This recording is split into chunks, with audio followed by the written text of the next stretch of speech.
الحمد لله الذي لم يزل ولا يزال الحي القيوم. الحمد لله الذي هدانا لهذا وما كنا لنهتدي لولا أن هدانا الله. الحمد لله الذي لم يلد ولم يولد ولم يكن له كفوا أحد. الحمد لله الذي خلق الموت والحياة ليبلوكم أيكم أحسن عملا. ونشهد أن لا إله إلا الله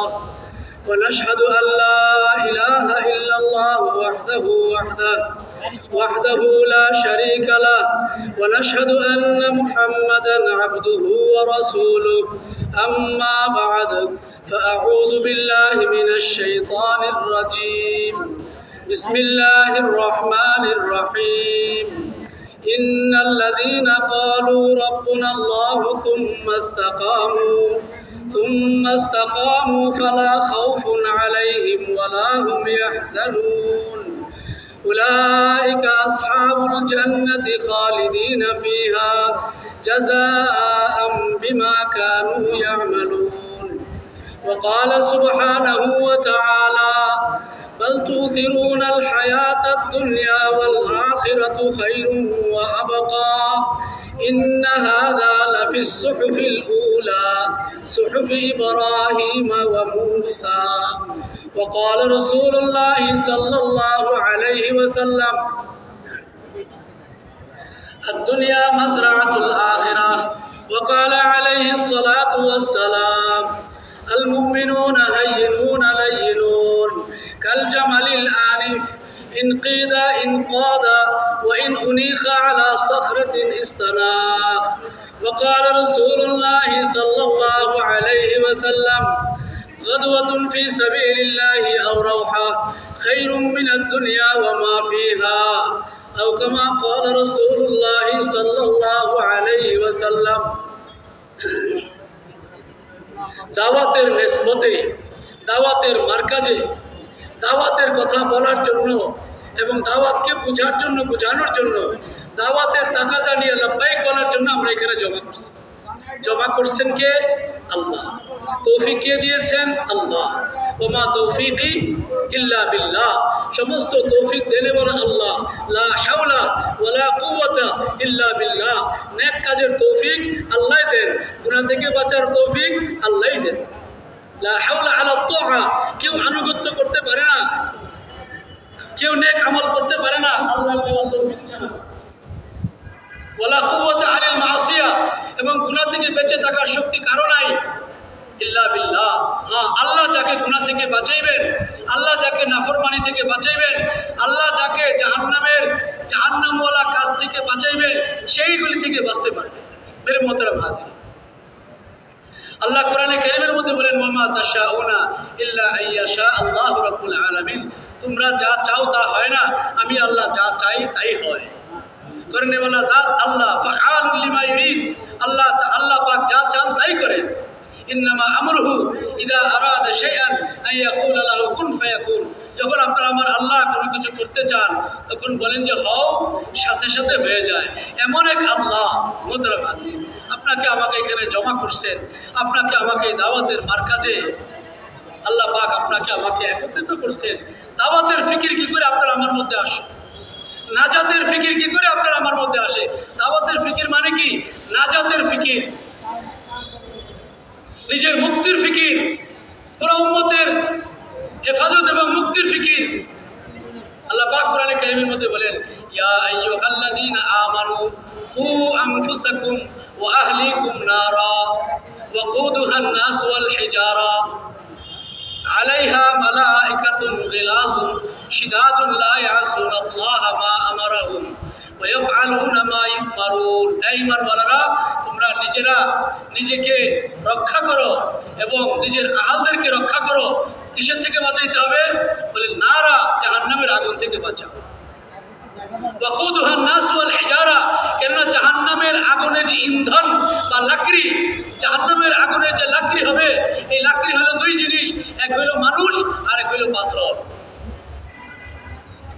জাহান্নামের লাকড়ি মানুষ এবং পাথর। আর আল্লাহ কোরআনে বলেন ওয়া ইন্না মিনাল হিজারাতি, পাথরের মধ্যে কিছু পাথর এমন আছে লা ইয়াহবিতু মিন খাশিয়াতিল্লাহ, আল্লাহর ভয়ে নিজের জায়গা থেকে কাঁপতে কাঁপতে ঝরে পড়ে যায়। ওয়া ইন্না মিনাল হিজারাতি, আর পাথরের মধ্যে ওই সিফত যে লামা ইয়াতাফাজ্জারু মিনহুল আনহার, পাথর কাঁপতে থাকে তার ভয়ে, আল্লাহর ভয়ে পাথর কান্না করে। আর পাথরের কান্নার কারণে যে পানি প্রবাহিত হয়, এই পানিকে আমরা কি বলি জানি? এটা বুঝি জলপ্রপাত, এটা ঝর্ণাধারা, অথচ পাথরের কান্নার পানি নদী প্রবাহিত হয়ে যায়। পাথর কাঁদে মিনহা, আর পাথর এত বেশি ভয় পায় আল্লাহকে, লামা ইয়াশাক্কাকু মিন খাশিয়াতিল্লাহ, আল্লাহর ভয়ে ফেটে চূর্ণ বিচূর্ণ হয়ে যায়, বিদীর্ণ হয়ে যায়। পাথর আল্লাহর ভয়ে কাঁদে, পাথর আল্লাহর ভয়ে ফেটে যায়, পাথর আল্লাহর ভয়ে স্থানান্তরিত হয়ে যায়। মোহতারাম হাজরিন, সেই পাথর জাহান্নামের লাকড়ি, আর লাকড়ি তো আমি আপনিও হইতে পারি। মোহতারাম হাজরিন, তো আমার আপনার জিন্দগি কোন জিনিসকে সামনে রেখে জীবন কাটাইতে হবে? যেই পাথরের উপরে শরীয়ত নাই,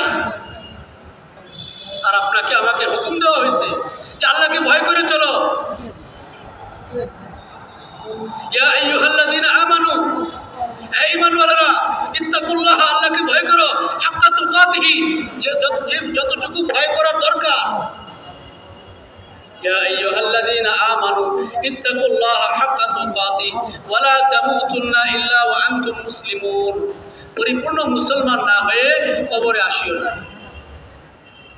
ইয়া আইয়ুহাল্লাযীনা আমানু ইত্তাকুল্লাহ ওয়া কুলু কওলান সাদীদা, হে ঈমানওয়ালারা, তোমরা আল্লাহকে ভয় করো এবং কলেমার দাওয়াত দিতে থাকো, কলেমার দাওয়াত দিতে থাকো। ঈমানওয়ালাকে খেতাব করে আল্লাহ সুবহানাহু ওয়া তাআলা বুঝাইতেছেন, তরগিব দিচ্ছেন, চলার রাহবরি করতেছেন, রাস্তা বাতাইতেছেন, হেদায়েত দিতেছেন আল্লাহ। আর ঈমানওয়ালার জিন্দগি, আজকে আপনার আমার জিন্দগি কি, কোথায়, কিরকম জিন্দগি হওয়া দরকার? আল্লাহ কোরআনে বারবার ইয়া আইয়ুহাল্লাযীনা আমানু, ইয়া আইয়ুহাল্লাযীনা আমানু, আরে ঈমানওয়ালা, আরে ঈমানওয়ালা, এটা করো, এটা করো, এটা করো বলতেছে। আল্লাহকে ভয় করো, ইত্তাকুল্লাহ ওয়া কুলু কওলান সাদীদা, আর সর্বত্র সর্ব জায়গায় দাওয়াত দিতে থাকো। ইয়াগফির লাকুম যুনুবাকুম, আল্লাহ তোমাদের গুনাহকে maaf করে দিবেন। ওয়া ইউসলিহ লাকুম আমালাকুম, আল্লাহ তোমাদের আমলকে সংশোধন করে দিবেন, জিন্দগিকে পরিবর্তন করে দিবে, ইসলাহ করে দিবে। আল্লাহকে ভয় করবে যে, এবং কলেমার তাবলীগ করতে থাকবে যে। ومن يطع الله ورسوله فقد فاز فوزا عظيما, আর যে আল্লাহর আনুগত্যের সাথে, রাসূলের ইতাআতের সাথে জীবন কাটাইবে, আল্লাহ সুবহানাহু ওয়া তাআলা তাকে বিরাট কামিয়াবির মালিক বানাইবে। ও ভাই, সারা দুনিয়ার মানুষ আজকে কামিয়াবি চায় কি চায় না? সবাই আমরা কামিয়াবি চাই। যে যে লাইনে মেহনত করতেছি সবাই চায় কামিয়াব হইতে, সবাই চায় সফল হইতে। ব্যবসায়ী সফলতা চায় তার ব্যবসার মাধ্যমে, কৃষক তার কৃষিকাজে সফলতা চায়, বাগ বাগিচাওয়ালা তার বাগানের মধ্যে সফলতা চায়, চাকরিওয়ালা চাকরির মধ্যে সফলতা চায়, দেশ ছেড়ে বিদেশে চলে গেছে, আরে সফলতা চায়, সবাই সফলতা চায়। লেখাপড়াওয়ালা সেও সফলতা চায়, আনপড় সেও সফলতা চায়, পুরুষও সফলতা চায়, মেয়ে লোকও সফলতা চায়। কিন্তু মোহতারাম হাজরিন, আল্লাহ সুবহানাহু ওয়া তাআলা এই সফলতা দুনিয়ার চিজ ও আসবাবের মধ্যে রাখেন নাই, যেটার মধ্যে আজকে আমরা তালাশ করতেছি। ব্যবসার মধ্যে সফলতা থাকলে দুনিয়ার ব্যবসায়ীরাই সফল হইতো। রাজত্বের মধ্যে, মাল ও মুলকের মধ্যে সফলতা থাকলে মালওয়ালা, মুলকওয়ালা, ফেরাউন, নমরুদ, হামান, এরা সফল হয়ে যেত। অথচ এরা সকলে দুনিয়া থেকে নাকাম হয়ে গেছে। আল্লাহ পাক দৃষ্টান্ত স্থাপন করেছেন এই উম্মতে মুহাম্মদের জন্য, আমার আপনার জন্য, যে জিন্দগিতে জীবন কাটাইবা রাহাবরি দাও, পূর্বসূরীদের কাছ থেকে রাহাবরি দাও। যারা দুনিয়াতে আল্লাহর হুকুম মানছে, নবীর তরিকা মতো চলছে, তাদের জিন্দগির অবস্থা কি? আর যারা খোদাকে মানে নাই, রাসূলের তরিকায় চলে নাই, এদের অবস্থা কি? ফেরাউন, নমরুদ, মাল ছিল, মুলক ছিল, আসবাব ছিল, রাজত্ব ছিল, লস্কর ছিল, ছিল নাকি তাদের কাছে? তাহেরি সব কিছু ছিল, কিন্তু মোহতারাম হাজরিন, এদের নাম রাখতে আজকে কেউ তো আছে, এদের নামগুলি গালি ছিল, কিছুই ছিল না, দুনিয়াবি তেমন কিছুই ছিল না, কিন্তু দিন ছিল, আল্লাহর ভয় ছিল। আল্লাহ আল্লাহ রসুলের আনুগত্য ছিল, মহব্বত ছিল, ভালোবাসা ছিল, কোথায় পৌঁছে গেছে? বারবার হাটে ঘাটে বিক্রি হইতেন, কিন্তু মর্যাদার দিক দিয়ে কোথায় পৌঁছে গেলেন? আমরা এক দেশে তবলিগে গেলাম, গিয়ে দেখি যে মসজিদের মধ্যে, প্রত্যেক মসজিদের মধ্যে আপনার বেলাল লেখা, বেলাল, সব মসজিদে বেলাল। তো বেলাল মানে ওখানে বলা হয় যারাই মুয়াজ্জিন হয় তাদেরকে ওনারা বেলাল বলে ডাকে, মুয়াজ্জিনকে নাম না ডেকে বেলাল বলে ডাকে সম্মানের কারণে। এক জামাত আসছে আমাদের দেশে, এসে মসজিদের মধ্যে বলতে হয় না বেলাল, তাই না বেলাল হাজার মসজিদ, এই মসজিদের বেলাল বেলাল নামে মসজিদ ইমামও না, মুয়াজ্জিনও না, এরকম না, আর এই মসজিদের বেলাল নামের কেউ নাই, তাই না বেলাল হাজার মসজিদ। আরে ভাই বেলাল কোথায়? বারবার পিরাপিরি করার করে বলতেছে আইনা আইনা মুয়াজ্জিন হাজার মসজিদ, এই মসজিদের মুয়াজ্জিন কোথায়? আরে এতক্ষণে বুঝছি মুয়াজ্জিন বললেই তো হয়ে যায়। আর দেখো আমরা তো আমাদের দেশে মসজিদের মুয়াজ্জিনকে মুয়াজ্জিন বলি না, আমরা মসজিদের মুয়াজ্জিনকে সম্মান সূচক ভাবে বেলাল বলে ডাকি। ভাই দোস্ত, এই বেলালের শান, মান, মর্যাদা এত উপরে উঠলো কিসের মাধ্যমে? তার মধ্যে আল্লাহর মহব্বত ছিল, রসুলের আনুগত্য ছিল। আজকে সারা দুনিয়ার মানুষ কামিয়াবি চায়, সফল হইতে চাই আমরা, কিন্তু দোস্ত সফলতার যে চাবিকাঠি সেটা হচ্ছে দিন। যে দিন কি করে আমার জিন্দগিতে আসে, এক এক উম্মতের মুহাম্মদের জিন্দগিতে আসে, এই ফিকির হচ্ছে হর কালমাওয়ালার ফিকির। ইয়া আইয়ুহাল্লাযীনা আমানু, হে ঈমানওয়ালা, কু আনফুসাকুম, বাঁচাও নিজেকে, ও আহলিকুম, আহলদেরকে বাঁচাও, জাহান্নামের আগুন থেকে বাঁচাও। এই জন্য দাওয়াত, আল্লাহ সুবহানাহু ওয়া তাআলা এই উম্মতকে এক পরিচয় দান করেছেন, দাওয়াতের জিম্মাদারি।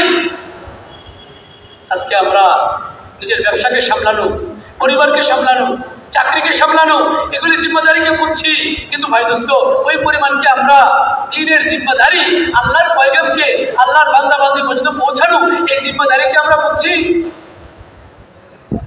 অথচ কিয়ামতের ময়দানে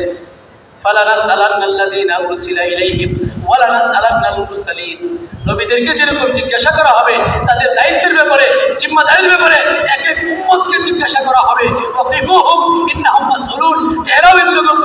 এদেরকে দাঁড় করাও, এরা কোথায় যাচ্ছে, আগে এদেরকে জিজ্ঞাসা করা হবে, প্রশ্ন করা হবে, উত্তর দিবে, তারপরে চলবে।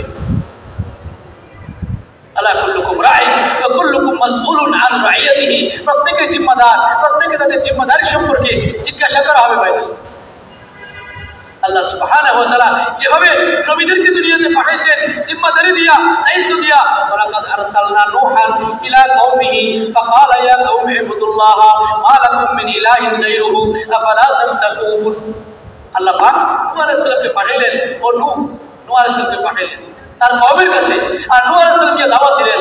ফাকালা ইয়া কওমি ইবুদুল্লাহ, ও মেরে কওম, হে আমার কওম, তোমরা বলো যে তোমরা ইয়া কওমি ইবুদুল্লাহ, এক আল্লাহর বন্দেগীতে লিপ্ত হও, এক আল্লাহর ইবাদত করো। মা লাকুম মিন ইলাহিন গায়রুহু, আল্লাহ ছাড়া তোমাদের আর কোনো ইলাহ নাই, আল্লাহ ছাড়া আর কোনো মাবুদ নাই। তোমার জিন্দেগিকে বানানো আর বিগড়ানো, আর তোমাকে ধনী বানানো আর গরিব বানানো, সুস্থতা দেওয়া অসুস্থতা দেওয়া, বিপদ থেকে বাঁচানো। ভাই দোস্ত, এই গরম দেনেওয়ালা আর সর্দি ঠান্ডা দেনেওয়ালা, বৃষ্টি দেনেওয়ালা কেউ নাই। মা লাকুম মিন ইলাহিন গায়রুহু, তোমাদের আল্লাহ ছাড়া আর কোনো ইলাহ নাই। আফালা তাত্তাকুন, তোমরা কি আল্লাহকে ভয় করবে না? তাওহীদের দাওয়াত নূহ আলাইহিস সালাম দিচ্ছেন, আর এই দাওয়াতের জন্য আল্লাহ হযরত নূহ নবী আলাইহিস সালাতু ওয়াস সালামকে তার কওমের কাছে পাঠিয়েছেন। ওয়া ইলা আদিন আখাহুম হুদা, আর আদ জাতি দুনিয়াতে সবচেয়ে বড় শক্তিশালী জাতির নাম কি ভাই? আদ জাতি। আলাম তারা কাইফা ফাআলা রাব্বুকা বিআদ, নবীজি আপনি কি খবর রাখেন বা জানেন কিছু ওই কওমের ব্যাপারে, যাদের সাথে কওমে আদের ব্যাপারে, তাদের সাথে আপনার রব আল্লাহ কিরকম আচরণ করেছেন? আল্লাযী লাম নুখলাক মিসলুহা ফিল বিলাদ, এদের মতো শক্তিশালী জাতি আমি আর কাউকে বানাই নাই দুনিয়াতে। তারা বলতো এই কথা, কওমে আদ বলতো মান আশাদ্দু মিন্না কুওয়া, আমাদের যেতে বাহাদুর, আমাদের যেতে শক্তিশালী আর কে আছে? এরকম বাহাদুর করতে হবে। তাদেরকে বোঝানোর জন্য এই শক্তিশালী জাতি, যাদের শরীরগুলো 60 হাত 70 হাত লম্বা হইত, আজকে আমরা এখানে যারা বসা আছি সর্বোচ্চ লম্বা কত? 6 ফুট। সর্বোচ্চ লম্বা 6 ফিট, আর 2-4 ইঞ্চি বাড়তে পারে। আর কওমে আদের লোকগুলি কত লম্বা হয়তো ভাই দোস্ত? কওমে আদের লোকগুলি এরকম হয়তো 60 হাত 70 হাত লম্বা হয়তো। সেই অনুযায়ী হাত পা বড়ি, আর সেই অনুযায়ী তাদের শরীরের শক্তি আর বুদ্ধিও ছিল, তাদের কলা কৌশলও জানতো, আবিষ্কারও জানতো। তারা বুদ্ধি করে এমনভাবে তাদের বাড়িঘর নির্মাণ করেছিল, বড় বড় পাথরের পাহাড়কে কেটে এই পাহাড়ের ভিতরে তারা কলোনি বানাইছিল, যাতে করে উপর থেকে বাতাস আসলে বৃষ্টি আসলে বা নিচে থেকে সাধারণ বন্যা বা পানি আসলে পানিও যাতে করে এদের ঘরে ঢুকতে না পারে। উপর থেকে কোনো আপনার কোনো পাথর বা কোনো কিছু বৃষ্টি বর্ষণ হইলেও এদের কোনো ক্ষয়ক্ষতি না হয়, এরকম প্ল্যান প্রোগ্রাম করে তারা তাদের ঘরবাড়িগুলি নির্মাণ করত। শক্তি এরকম, বুদ্ধি এরকম, কিন্তু এদের মধ্যে ছিল না কোনটা? এদের মধ্যে আল্লাহর নবীর আনুগত্য ছিল না। তাদেরকে বোঝানোর জন্য নবী হুদ আলাইহিস সালামকে পাঠানো হইল। তাদের পক্ষ থেকে, তাদেরই মধ্য থেকে একজনকে নবী করে হুদ আলাইহিস সালামকে পাঠানো হইল। ফাকালা ইয়া কওমি ইবুদুল্লাহ, ও আমার কওম, তোমরা আল্লাহ পাকের ইবাদত করো। মা লাকুম মিন ইলাহিন গায়রুহু, আল্লাহ ছাড়া তো বন্দেগী, আল্লাহ ছাড়া তো ইবাদত পাওয়ার যোগ্য আর কেউ নাই, আল্লাহ ছাড়া আর কোনো ইলাহ নাই। এত বড় কওমকে আল্লাহর কথা মানছে, আল্লাহর কথা মানে নাই। না মানার কারণে কি হয়েছে? আল্লাহ সুবহানাহু ওয়া তাআলা আরসালনা আলাইহিম রিহান সারসারান আতিয়াতান সাখখারাহা আলাইহিম সাবআ লায়ালিন ওয়া সামানিয়াতা আইয়াম হুসুমান ফাতারাল কওমা ফিহা সারআ কাআন্নাহুম আ'জাজু নাখলিন খাবিয়া ফাহাল তারা লাহুম মিন বাকিয়া। আল্লাহ এদের কাছে বাতাস পাঠাইছে, আল্লাহর ফোর্স, আল্লাহর বাহিনী। আল্লাহ তো এমন আল্লাহ, সমস্ত জিনিসের উপরে ইন্নাল্লাহ আলা কুল্লি শাইইন কাদির, হর জিনিসের উপরে আল্লাহর ক্ষমতা এবং শক্তি। আল্লাহ যদি বাতাসকে হুকুম দেয় তো বাতাসই মিসাইল হয়ে যায়। আল্লাহ যদি মশাকে হুকুম দেয় তো মশাই পৃথিবীর সমস্ত বাহিনীর উপরে গালেব হয়ে যায়। আল্লাহ যদি মাটিকে হুকুম দেয় তো মাটি সমস্ত শক্তিশালী বাহিনীর উপরে মাটি যথেষ্ট হয়ে যায়। পানিকে হুকুম দিলে পানির ধাক্কা যথেষ্ট হয়ে যায়। এমন এক আল্লাহ পাকের তো ফোর্সের কোনো অভাব নাই। আল্লাহ বাতাসকে বলে বাতাস যাও, তো বাতাস গেল, এমন ধাক্কা দিল এই এলাকার মানুষকে। 7 দিন 8 রাত্র এই বাতাস প্রবাহিত হল। 7 লায়ালিন, 7 রাত্র, 7 লায়ালিন ওয়া সামানিয়াতা আইয়াম, 7 রাত্র 8 দিন একাধারে এই বাতাস তাদের এলাকার মধ্যে এমন ধাক্কা দিল, এমন ভাবে প্রবাহিত হইল আর চলল। এই লম্বা লম্বা লম্বা লম্বা শক্তিশালী, দুনিয়ার পৃথিবীর ইতিহাসে সবচেয়ে শক্তিশালী জাতি। এরা একেবারে থেতলে, যেমন মানুষ জাম ভর্তা বানায়, এরকম ভর্তার মতো হয়ে গেল। কারো পেট বের হয়ে গেছে, কারো চোখ বের হয়ে গেছে, এই দেওয়াল থেকে ওই দেওয়ালে ধাক্কা দিয়েছে। এমন এক অবস্থা হয়েছে যে এরা এমনভাবে পড়ে থাকলো যেমন নাকি আপনার বিদ্যুতের পিলারগুলি পড়ে থাকে রাস্তার বিভিন্ন পাশে, অথবা লম্বা লম্বা খেজুর গাছ যেরকম ভাবে মূল থেকে উপড়ায়া পড়ে থাকলে যেমন দেখা যাবে, এরকম অবস্থা হয়ে গেল। আল্লাহকে মান্যওয়ালাদের পরিণতি শিখেছেন, আবার আল্লাহকে না মান্যওয়ালাদের অবস্থাও আল্লাহ কোরআনে ঘোষণা করেছেন। আবার একই ঘটনার ভিতরে আল্লাহ তার শক্তিকেও প্রকাশ করেছেন। আর এটাও প্রকাশ করেছেন যে আল্লাহ সমস্ত দুর্বল এবং শক্তিশালী সমস্ত কওম, সমস্ত জাতি, সবার কাছে আল্লাহ পাক নবী পাঠাইছেন জিম্মাদারি দিয়া এদের হেদায়েতের জন্য। ওয়াইলা সামুদা আখাহু সালেহা, সামুদ জাতির কাছে আল্লাহ পাক সালেহ আলাইহিস সালামকে পাঠাইছেন। উনিও কি এই কথা বলেন, ইয়া কাওমি ইবুদুল্লাহ, ও আমার কওম তোমরা আল্লাহর পাকের ইবাদত। কার ইবাদত? এভাবে আল্লাহ সুবহানাহু ওয়া তাআলা ওয়াইলা মাদিয়ানা আখাহু শুআয়বা, মাদিয়ানবাসীর কাছে আল্লাহ পাক হযরত শুআয়ব আলাইহিস সালামকে পাঠাইলেন। হযরত ইব্রাহিম আলাইহিস সালামকে আল্লাহ পাক পাঠাইলেন। আর ইব্রাহিম আলাইহিস সালাম দ্বীনের রাতে দাওয়াত দিয়েছেন। নূহ আলাইহিস সালাম দ্বীনের রাতে দাওয়াত দিয়েছেন। ইব্রাহিম আলাইহিস সালাম কি রাজা প্রজা দাওয়াত প্রকাশ করতে, দাওয়াত পেশ করতে, আল্লাহর পয়গাম আল্লাহর বান্দাদের কাছে পৌঁছাইতে ইব্রাহিম আলাইহিস সালাম কি ভয় পেয়ে গেছিলেন? হিম্মত হারা হয়ে গেছিলেন? ইব্রাহিম আলাইহিস সালাম সব জায়গায় দাওয়াত পৌঁছেছেন কিনা?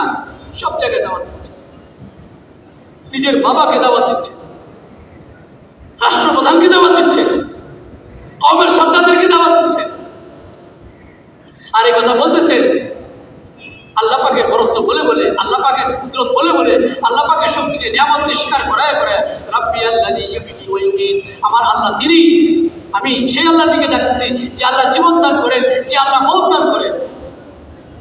ওয়া ইযা মারিদতু ফাহুয়া ইয়াশফিনি, যখন আমি অসুস্থ হয়ে যাই আমার আল্লাহ আমাকে সুস্থ করেন। ইউতঈমুনি ওয়া ইউসকিনি, আল্লাহই পানীয় দান করেন, আল্লাহই খাবার দান করেন। ইব্রাহিম আলাইহিস সালাম এভাবে মানুষের কাছে দাওয়াত পেশ করতেছিলেন। ইসমাঈল আলাইহিস সালামের ব্যাপারে আছে ওয়া কানা ইয়ামুরু আহলাহু বিস-সালাতি ওয়াজ-যাকাত। ইসমাঈল আলাইহিস সালাম উনি ওনার আহলদেরকে নামাজের দাওয়াত দিতেন, যাকাতের দাওয়াত দিতেন, আল্লাহর হুকুমের উপরে দাওয়াত দিতেন। নবী ইব্রাহিম আলাইহিস সালাম ওনার সন্তানকে, ওনার বিবিকে সেই মক্কার অনুর্বর প্রান্তরে, ঘরবাড়ি নাই, কোনো কিছু নাই, ওখানে রেখে পাহাড়ের ওই পারে গিয়ে দোয়া করতেছেন, রব্বি ইন্নী আসকানতু মিন যুররিয়াতি, আল্লাহ আমি আমার যুররিয়াতকে, আমি আমার বংশধরকে, বিবিকে, বাচ্চাকে এমন একটা জায়গায় রেখে আসলাম যেখানে কোনো মানুষ নাই, ফুল ফসল নাই, খাবারের কোনো ব্যবস্থা নাই, ইবাদতের কোনো ইন্তজাম নাই। بواد غير ذي زرع عند بيتك المحرم ربنا ليقيموا الصلاة فاجعل أفئدة من الناس تهوي إليهم وارزقهم من الثمرات لعلهم يشكرون। হে আল্লাহ আমার এই বিবিকে, বাচ্চাকে আল্লাহ এদেরকে এখানে রেখে আসছি এই জন্য যে আল্লাহ এরা আপনার হুকুম নামাজকে কায়েম করতে বলা হয়, এরা আপনার হুকুমের উপরে জীবন দিতে বলা হয়, তাদের জিন্দেগি আল্লাহর হুকুমের উপরে উঠে। আল্লাহ আপনি একদল মানুষকে তাদের সাথে সহযোগিতার জন্য মিলাই দেন এবং তাদেরকে উত্তম রিজিক, ফলের রিজিকের ব্যবস্থা করেন, ফলের রিজিকের ব্যবস্থা করেন। তো আল্লাহ সুবহানাহু ওয়া তাআলা দাওয়াতের হুকুম করছেন এবং আল্লাহ পাকের পক্ষ থেকে কুরবানির হুকুম আসছে। ইব্রাহিম আলাইহিস সালাম ওইখানে বিবিকে, বাচ্চাকে আর ওই কুরবানির চাঁদ আজ করতে পারে কিনা? কুরবানির চাঁদ ওঠার সম্ভাবনা আছে আজকে, কুরবানির মাস, আর কুরবানি করছেন ইব্রাহিম আলাইহিস সালাম। আর আমাকে আপনাকে বলা হয়েছে ইত্তাবি মিল্লাতা ইব্রাহিম হানিফা, ইব্রাহিম আলাইহিস সালামের যে মিল্লাত ইব্রাহিম এটাকে অনুসরণ করো, তার কুরবানিকে ইত্তেবা করো, অনুসরণ করো। কেমন কুরবানি ছিল? ইব্রাহিম আলাইহিস সালাম দ্বীন কায়েম করার জন্য, আল্লাহর জন্য বিবিকে কুরবানির উপরে উঠাইছেন, বাচ্চাকে কুরবানির উপরে উঠাইছেন। কেমন কুরবানি? বলে আপনার বাবা থেকে আলাদা, স্ত্রী থেকে আলাদা। কত লম্বা সময় পর্যন্ত ইব্রাহিম আলাইহিস সালাম বিবি এবং বাচ্চাকে যাইতে পারে নাই, আল্লাহর হুকুম ছিল না। এই জন্য বলা হয় দিন তো জিন্দা হবে ভাই অলসতা বিলাসিতার পরে, নাকি ত্যাগ তিতিক্ষা কুরবানি মুজাহাদার পরে। সমস্ত তরক্কির যে রাজ বা গোপন রহস্য, এটা হলো কুরবানি, মুজাহাদা, ত্যাগ, জান এবং মালের কুরবানি, চিন্তা এবং চেতনার কুরবানি, রসুম এবং রেওয়াজের কুরবানি। এটা যেখানেই হবে সেখানে দিন জিন্দা হবে। আর দোস্ত যেখানে অলসতা হবে, বিলাসিতা হবে, গাফলতি হবে, সুস্তি হবে, কাহিনী হবে, সেখানে মেহনত, সেখানে দিন, ওই জাতির কাছে, ওই শহরে, ওই এলাকায়, ওই পরিবারে, ওই ব্যক্তির মধ্যে দিনের অনুমোদন আসবে। সাহাবীদের জমানায় দিন জিন্দা হয়েছে কারণ সাহাবায়ে কেরামের জিন্দগি, তাদের জান এবং মান কোথায় লাগছে আমরা চিন্তা করি, তাদের মান কোথায় ব্যবহার হয়েছে, তাদের জান কোথায় ব্যবহার হয়েছে, তাদের যে যোগ্যতা ছিল, বুদ্ধি ছিল, আল্লাহ প্রদত্ত যে মানুষকে আল্লাহ সুবহানাহু ওয়া তাআলা যোগ্যতা দিয়েছেন, আন-নাসু মাআদিন কামা আদিল যাহাব ওয়াল ফিদ্দা, প্রত্যেক ব্যক্তি যোগ্যতা সম্পন্ন। কেমন যোগ্যতা? রাসূল কারীম সাল্লাল্লাহু আলাইহি ওয়াসাল্লাম বলেন এক এক ব্যক্তির মধ্যে, আমার উম্মতের এক এক ব্যক্তির মধ্যে এত যোগ্যতা, যেমন নাকি এত সম্ভাবনা, যেমন নাকি একটা স্বর্ণের খনি, মানে একটা স্বর্ণের খনির মধ্যে কত মূল্যবান জিনিস আছে। আর এরকম একটা খনি না, যদি হাজারো স্বর্ণের খনি হয় তাহলে এটার মূল্য এবং এটার ভিতরে কত কিছু সম্ভাবনা।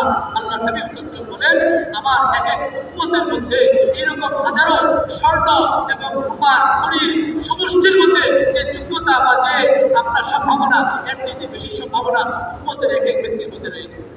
হয়তো আজকে উনি নামাজ পড়তেছে না, আজকে মসজিদে আসতেছে না, আজকে দাঁড়িয়ে রাখতেছে না, আজকে টুপি পড়তেছে না, আজকে রোজা রাখতে পারতেছে না, আজকে শেখ চাষ করতে পারতেছে না, কিন্তু এই লোকের পিছনে মেহনত করা হয়, তাকে যদি পরিবেশে আনা হয়, তার যদি সাবক করা হয়, তার নাম করে আল্লাহর কাছে দোয়া করা হয়, তাকে আল্লাহর রাস্তায় বের করা হয়, তাকে তালিমের মধ্যে বসানো হয়, তাকে মসজিদের আমলের মধ্যে, সাপ্তাহিক গাছের মধ্যে, সাপ্তাহের মধ্যে, এলাকার যে জোর হয়, মাসিক জোর হয়, এগুলির মধ্যে, ইস্তেমার মধ্যে, তাজদিদের জোরের মধ্যে যদি এই সমস্ত আমার সাথীদেরকে, এই সমস্ত মুসলমানকে এনে বসানো যায়, চালানো যায়, তাহলে ভাই দোস্ত হইতে পারে কিনা এই লোকটা এক সময় শত মানুষের, হাজার মানুষের হেদায়েত ছিলাম হয়ে যাবে। পারে কি পারে না? আল্লাহ রাসূল সাল্লাল্লাহু আলাইহি ওয়াসাল্লাম হযরত আলীকে বলেন ইয়া আলী লাউ আইয়াহদিয়া বিকাল্লাহু রাজুলান ওয়াহিদান, আলী তোমার শরীয়তে যদি আল্লাহ একজন মানুষকে হেদায়েতের দিকে আনে, কয়জন? আর একজন ব্যক্তিকে যদি আল্লাহ তোমার দ্বারা হেদায়েত দেন, নামাজি বানায় দেন, আল্লাহ গুলাকে আল্লাহ ওয়ালা বানায় দেন, আলী তোমার জন্য কত বড় প্রাপ্তি তুমি জানো? খায়রুল লাকা, মিন হুমুরিন নিআম, এবার একটা লাখ রোগের উনি পাওয়ার চাইতে উত্তম হয়ে যাবে তোমার জন্য। একজন ব্যক্তিকে মেহনত করে তাকে যদি আপনি নামাজ পড়ানো যায় আল্লাহর দিকে আনা। ভাই আমি আপনি চিন্তা করি দাওয়াতের ফজিলত, একটা লোককে বুঝাইতেছে একজন মানুষ, আর রিক্সাওয়ালা তাকে বুঝাইতেছে, রিক্সা চলতেছে 50 টাকার ভাড়া, 20 মিনিট লাগবে ওখানে যাইতে, রিক্সায় চলতেছে আর বেচারার সাথে টুকটাক করে কথা বলতেছে, ভাই তোমাকে পা দিল আল্লাহ, হাত দিল আল্লাহ, চোখ দিল আল্লাহ, যদি আল্লাহ পাক তোমাকে আমাকে একটা অঙ্গ প্রত্যঙ্গ না দিতেন, আল্লাহ না যে আল্লাহ আইনাইন, আমি কি চোখ দেই নাই, ওয়া লিসানান ওয়া শাফাতাইন, আমি কি ঠোঁট দেই নাই, জিহ্বা দেই নাই, আর এই সমস্ত শক্তি দিচ্ছেন কে ভাই? একটা দিন আছে, সেই দিন আল্লাহ সুবহানাহু ওয়া তাআলা জানাইছেন ইন্নাস সামআ ওয়াল বাসারা ওয়াল ফুআদা কুল্লু উলাইকা কানা আনহু মাসউলা। চোখ সম্পর্কে, কান সম্পর্কে, দিল সম্পর্কে, শরীরের এক একটা অঙ্গ প্রত্যঙ্গকে আল্লাহ জিজ্ঞাসা করবে, আর জিজ্ঞাসা করার পরে অঙ্গ প্রত্যঙ্গ আলাদাভাবে তারা কথা বলবে। এই কথা বলার শক্তি কে দিবেন? রিক্সাওয়ালাকে বুঝাইতেছে, এ ভাই দোস্ত তোমাকে আল্লাহ না দিলে কেমনে চালাইতা, সুতরাং শুকরিয়া আদায় করা দরকার আছে কিনা? হাওয়াই শুকরিয়া তো আদায় করা দরকার। তাইলে ভাই নামাজের জন্য মসজিদে আসো, 3 দিনের তাবলীগে যেও, তালিমের মধ্যে বসে তাকে রিক্সাওয়ালাকে আমি আপনার দাওয়াত দিতে পারি। একজন ব্যক্তিকে দাওয়াত দিয়ে আনতে পারলে আল্লাহ কোরআনে কি বলেন? ওমান আহসান কাওলান মিম্মান দাআ ইলাল্লাহ ওয়া আমিলা সালিহান ওয়া ক্বালা ইন্নানি মিনাল মুসলিমিন। ওই ব্যক্তির কথা যে উত্তম কথা আর কার হইতে পারে যে কি বলে, যে দাওয়াত দেয় মিম্মান দাআ ইলাল্লাহ, যে আল্লাহর পয়গম্বরকে, আল্লাহর তাওহীদকে বান্দার কাছে বলে, বান্দাকে আল্লাহর দিকে ঝুঁকায়, তাওহীদের দিকে ঝুঁকায়। ওমান আহসান, আল্লাহ বলছেন ইস্তেফহামে ইনকারি, মানে সর্বোচ্চ আরবি গ্রামার অনুযায়ী এটা সর্বোচ্চ কথা, অর্থাৎ এর চাইতে উত্তম কথা আর কারো হইতেই পারে না।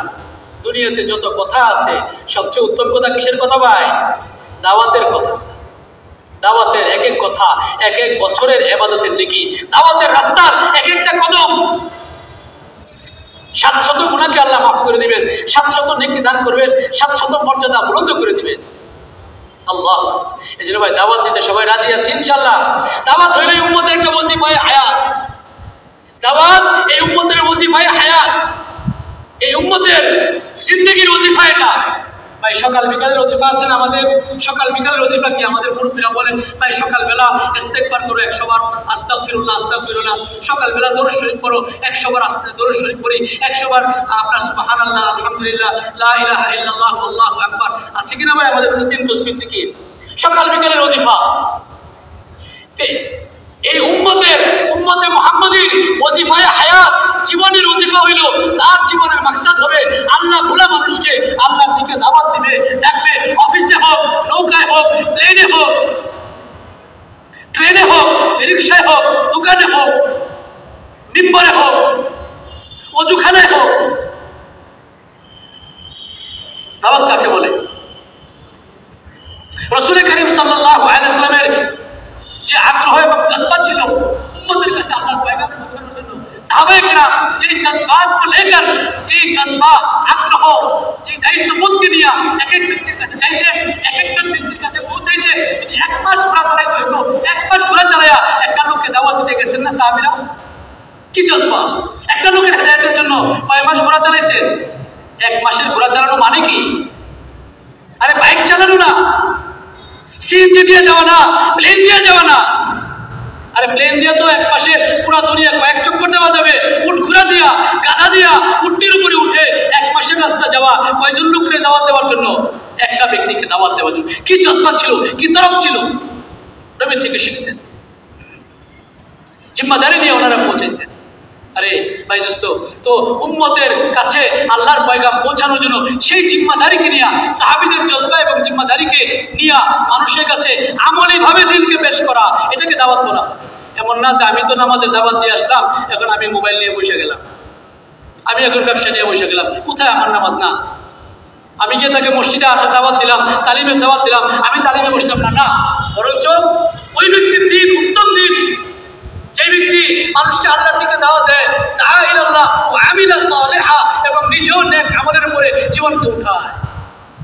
দাওয়াত এবং আমল, দাওয়াত মানুষকে দাওয়াত দেয় এবং নিজের জিন্দগির মধ্যে আমলকে জমা করে, দোয়াকে জমা করে, দোয়া এবং দাওয়াতওয়ালা যে দিনদারিটা, যে দিনদারির মধ্যে, যে মুসলমানের মধ্যে দাওয়াত আছে, রোজা রাখতেছে আবার রোজার দাওয়াত দিচ্ছে, নামাজ পড়তেছে নামাজের দাওয়াত দিচ্ছে, তাহাজ্জুদ করতেছে তাহাজ্জুদের দাওয়াত দিচ্ছে, চিল্লা যাচ্ছে চিল্লার দাওয়াত দিচ্ছে। আল্লাহ সুবহানাহু ওয়া তাআলা কোরআনের ভাষায় সবচেয়ে উত্তম দিন আল্লাহ পাক বলেছেন। এই জন্য ভাই দোস্ত, আমরা উত্তম দিনের উপর চলতে রাজি আছি ইনশাআল্লাহ। কিছু কোরবানি যে করতে হবে, এই কোরবানির মাস ইবাদত আরে এই যে আজকে যে চাঁদ উঠে আগামীকালের রাতটা, আজকের রাতটা এই শাওয়ালের কি বলে আপনার জিলহজের চাঁদ উঠলে এক একটা রাত এক একটা শবে কদরের মতো হাদিসে আছে। এক একটা রাতের ইবাদত এক একটা শবে কদরের মতো। আল্লাহ কোরআনে বলেন ওয়ালায়ালিন আশরিন ওয়ালায়ালিন আশরিউ ওয়াশ-শাফঈ ওয়াল ওয়াতর, তাফসীরের মধ্যে এক একটা রাতের কত ফজিলত। আবার এক একটা দিনের রোজা এক এক বছরের রোজার সমান। কামায়ের মাস হয়েছে, কামায়ের মাস। এই জন্য দায়ী ইবাদতকে তালাশ করবে, আবার দাওয়াতের মৌকা তালাশ করবে। দায়ী থেকে ইবাদত ছুটে যাবে তা না। এই জন্য ভাই দোস্ত, আমরা এই কোরবানির মাসে নিজেরা ইনশাআল্লাহ আমল করবো, ঘরের মা বোনদেরকে আমলের মধ্যে লাগাইবো। ঘরের মধ্যে দিন কায়েম করতে হইলে ভাই কিতাব নিয়ে তালিম শুরু করতে হবে। এত হাদিস কোরআন তো আমরা বুঝি না, আর এত হাদিস কোরআন সবাই বুঝবে, আর যে যতটুকু বুঝবে এতটুকু নিয়ে বসে যাবে, আরেকজনকে শিখাবে। আমি আমার ঘরে আমার বিবিকে, আমার বাচ্চাকে, আমার মেয়েকে, আমার ছেলেকে, আমার মাহারামদেরকে নিয়ে ঘরের মধ্যে তালিম করি। রাজি আছি ভাই ইনশাল্লাহ? বলেন তো ঘরে তালিম করতে কার কার ইচ্ছা আছে ভাই, যে আমার ঘরের মধ্যে ইনশাল্লাহ তালিম চালু করবো? মুনতাকাব হাদিস ফাজা আলে আমল সাদাকাত আল্লাহ হাত নামায় সারা দুনিয়াতে চলতেছে। আমরা ইনশাল্লাহ এই কিতাবগুলি নিয়ে তালিম করবো, আর ভাই মা বোনদেরকে নিয়ে আল্লাহ রাস্তায় বের হবো, মস্তরাতে জামাতে যাবো। নিজে এই যে কুরবানির মৌকা আসতেছে, বাংলাদেশ থেকে হাজারো জামাত বের হবে, এক এক মহল্লা থেকে, এক এক হালকা থেকে, এক এক থানা থেকে, জেলা থেকে কত বান্দারা আল্লাহর বান্দারা নিয়োগ করতেছে। ব্যবসায়ীদেরও মৌকা, কৃষকদেরও মৌকা আল্লাহ রাস্তায় বের হওয়ার জন্য, আরেক কসাইদেরও মৌকা। উম্মতের এক এক তপ্পাকে খুঁজে খুঁজে বের করি কাকে কোন মৌকায় আল্লাহ রাস্তায় বের করা যায়। আচ্ছা বলেন ভাই, কুরবানি ঈদের পরের দিন বা তারপরের দিন এক সপ্তাহ মানুষ বাজার থেকে গোশত বেশি কিনে, কসাই বাবারা কি করে? এই সময় একটু বেড়ায়, ফুর্তি ফার্তা করে, আত্মীয় স্বজন আড্ডা টাড্ডা মারে, কারণ কিছুদিন গরু বেচা চলবে না। এই জন্য ওই সময়টা তাদের পিছনে মেহনত করি। আরে চামড়া ব্যবসায়ীরা কদিন পরে ফারেক হয়ে যাবে, এদের পিছনে মেহনত করি। আরে কৃষকরা মোটামুটি ফারেক আছে, এদেরকে চিল্লায় বের করি। করবো তো ভাই ইনশাল্লাহ, নিজেরাও নিয়ত করি। আর ভাই বলেন আমরা আরবি নবীর আরবি উম্মত, বিদেশ সফরের নিয়ত কার কার আছে ভাই? বিদেশে সফর করবো এরকম নিয়ম কেন? আল্লাহ পাক হয়তো আমি মনে করতেছি যে আমি তো বাংলাদেশের লোক, ঢাকার লোক, কোন এক গ্রামের লোক, আরে আমি ব্যবসা করি, চাকরি করি, কিন্তু আপনাকে আমাকে আল্লাহ সুবহানাহু ওয়া তাআলা ওইরকম সম্মান দিয়েছেন, ওইরকম জিম্মাদারি দিয়েছেন। এই যে দোয়েল চত্বর আছে ইয়ার মধ্যে, কি বলেন, এই যে আমাদের মতিঝিলে দোয়েল পাখি বানায় রাখছে না, ওখানে দোয়েল পাখি কিন্তু জানে না তাকে বাংলাদেশের জাতীয় পাখি বানায় ধরা হয়েছে, এবং তার নামে চত্বর হইতেছে, তার নামে রাস্তা হইতেছে, তাকে নিয়ে মানুষ টাকার মধ্যে ছাপায় পকেটের মধ্যে রাখতেছে। দোয়েল পাখির এই ব্যাপারে কোন খবর আছে? থাকলে তো সেও একটা কি বলে ডাক বাংলো চাই, আমারও একটা বাড়ি লাগবে, যেহেতু আমি এই দেশের জাতীয় পাখি। ভাই দোস্ত, দোয়েল পাখি তার মর্যাদা বুঝতেছে না। আপনি আমি উম্মতে মুহাম্মাদি, এই উম্মতের আগে কোনো উম্মত জান্নাতে যাবে না। কি উম্মতের কাম কি, মাকাম কি জানতেছে না। এই উম্মতের কাম কি, আর কাম অনুযায়ী কি মাকাম আল্লাহ পাক তাকে দান করবেন, আমি বুঝতেছি না। আপনাকে আমাকে আল্লাহ আলমী নবী, আলমী উম্মত বানাইছেন। পুরো আলম আপনার আমার মেহনতের ময়দান, বুঝি আর না বুঝি। কুনতুম খায়রা উম্মাতিন উখরিজাত লিন-নাস তা'মুরুনা বিল মা'রুফ ওয়া তানহাউনা আনিল মুনকার। আল্লাহ বলেছে ইনফিরু খিফাফা ওয়া সিকালা, যে কোনো অবস্থায় থাকো আল্লাহর রাস্তায় বাইরে হয়ে যাও, আল্লাহর রাস্তায় বাইরে হয়ে যাও। ওয়াজাহিদু ফিল্লাহি হাক্কা জিহাদি ওয়াজতাবাকুম, আল্লাহ তোমাদেরকে বাছাই করছে।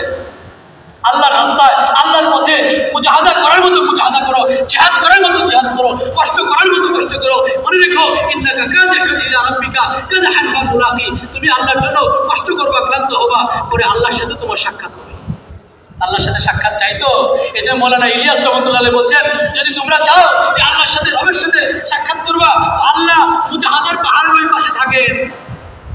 কষ্ট করো, জান মারলে আল্লাহর রাস্তায় বের হও, মুজাহাদা করো, আমলের মধ্যে সময় কাটাও, দাওয়াতের মধ্যে সময় কাটাও, মুজাহাদা করতে থাকো, তো আল্লাহর সাথে এক সময় সাক্ষাৎ হয়ে যাবে।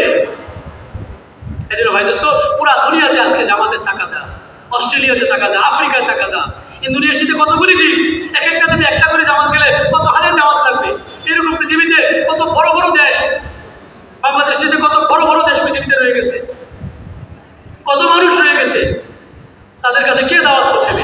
এই জিম্মাদারিও আপনার আমার। এই জন্য আগের কোন কোন নবী ছিলেন যাদের জিম্মাদারি হয়তো পরিবারের জিম্মাদারি, কোন কোন নবীর কওমের জিম্মাদারি, কওম নিজের এলাকা, কোন কোন নবীকে বলা হয়েছে আত্মীয় স্বজনের মধ্যে আমাদের, আমাকে আপনি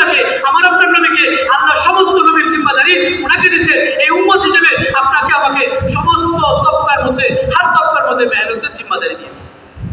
এই জন্য যদি জিম্মাদারি আদায় করি, হাদিস বলে শেষ করবো ইনশাআল্লাহ, যদি এই জিম্মাদারি আদায় করি কি পাবো? কিয়ামতের ময়দানে এক ধরনের লোক হবে, ইয়াকুদুনা আলা মানাবিরিম মিন নূর, দুনিয়াতে কাঠের মিম্বর, আর কিয়ামতের ময়দানে নূরের মিম্বর হবে। ইয়াতালাআলাউ ওয়াজুহুহুম, তাদের চেহারা ঝলমলে হবে। ইয়াকবিতুহুমুল আম্বিয়া ওয়াশ শুহাদা, মর্যাদা এত বেশি হবে নবী এবং শহীদদের কাছেও ঈর্ষণীয় মর্যাদার হবে। লাইসু বিল আম্বিয়া ওয়ালা শুহাদা, কিন্তু ইনারা নবীও না শহীদও না। সাহাবীরা বলেন, ইয়া রাসূলুল্লাহ মানহুম, এরা কারা হবে? নবীজি বলেন, হুমুল্লাযীনা ইউহিব্বুনাল্লাহ ইলা ইবাদিহি ওয়া ইউহিব্বুনা ইবাদাল্লাহ ইলাল্লাহ ওয়া ইয়ামশুনা আলাল আরদি নুসহা। এরা ওই সমস্ত মানুষ যারা বান্দার পিছনে মেহনত করে, তার জিন্দেগিকে আমলের উপরে উঠায়, তাকে আমলের উপরে উঠায়, তাকে মসজিদে আনে, আর আল্লাহর কাছে সে প্রিয় হয়ে যায়। আবার আল্লাহর কাছে কি বলে আপনার, আল্লাহর কাছে বান্দাদের পক্ষে কান্নাকাটি করে, বান্দাকে আল্লাহর কাছে প্রিয় বানায়, আল্লাহকে বান্দার কাছে প্রিয় বানায়, বান্দাকে আল্লাহর কাছে প্রিয় বানায়। আর যেদিকে যায় ওয়ায়ামশুনা আলাল আরদি নুসহা, যেদিকে যায় সে দাওয়াতের টাকা জানিয়ে যায়, মানুষের কাছে আল্লাহর কথা বলবে। বিয়ে বাড়িতে গেলেও তালাশ করে যে কিভাবে দাওয়াত দেওয়া যায়, বাসে বসলেও তালাশ করে পাশের সিটওয়ালাকে কি করে দাওয়াত দেওয়া যায়, মুশকিল করা যায়। এই জজবা এবং এই জিম্মাদারিকে নিয়ে দুনিয়াতে জীবনযাপন করে এরা কিয়ামতের ময়দানে ঈর্ষণীয় মর্যাদার হবে। এক হাদিসের মধ্যে আছে, ইয়া দাউদ, এ দাউদ, দাউদ আলাইহিস সালামের কথা আছে যে এক উম্মত আসতেছে, এই উম্মত হবে মুহাম্মদ সাল্লাল্লাহু আলাইহি ওয়াসাল্লামের উম্মত, মুহাম্মদ সাল্লাল্লাহু আলাইহি ওয়াসাল্লামের উম্মত। এদেরকে আমি আল্লাহ পাক ওই সমস্ত ফরায়েজ এবং নওয়াফিল দিয়েছি যেগুলি আগে নবীদেরকে দেওয়া হইতো। হাত্তা ইয়াতুনি ইয়াউমাল কিয়ামতি ওয়া নূরুহুম মিসলা নূরিল আম্বিয়া। আর এই উম্মত যখন সেই জিম্মাদারিকে আদায় করবে আর কিয়ামতের ময়দানে হাজির হবে, এদের শরীর থেকে ওই নূর প্রকাশ পাবে, ওই আলো এবং জ্যোতি প্রকাশ পাবে, যেই নূর নবীদের শরীর থেকে প্রকাশ পাবে। এই নূর নিয়ে, নবীওয়ালা নূর নিয়ে এরা হাসরের ময়দানে আসবে। এজন্য ভাই আমরা চাই কিনা নবীওয়ালা নূর নিয়ে হাসরের ময়দানে উঠতে? কারা কারা চাই ভাই? সবাই চাই। তাহলে আমাকে আপনাকে নবীওয়ালা মেহনত করতে হবে তো ইনশাআল্লাহ।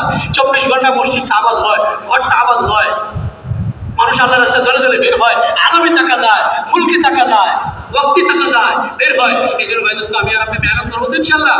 আল্লাহ আপনাকে আমাকে তৌফিক দান করে। আমরা এই মার্কাজে আসছি ভাই, মার্কাজের প্রত্যেকটা আমলের নাম হলো মার্কাজ। আচ্ছা, এখানে যদি আমলগুলি না চলে তাহলে কিসের মার্কাজ হলো? বিল্ডিং অনেক শানদার, আমল হয় না, আমলকারী নেই, তাহলে এটাকে মার্কাজ বলা হবে? এই কাকরাইল মসজিদের যেতে উন্নত মানের বিল্ডিং আশপাশে আছে না? আমরা কি মসজিদে আসছি না মসজিদের আমলের কাছে আসছি? এই জন্য মসজিদের আমলের মধ্যে সবাই শরীক হই। আল্লাহ আমাদেরকে তৌফিক দান করে।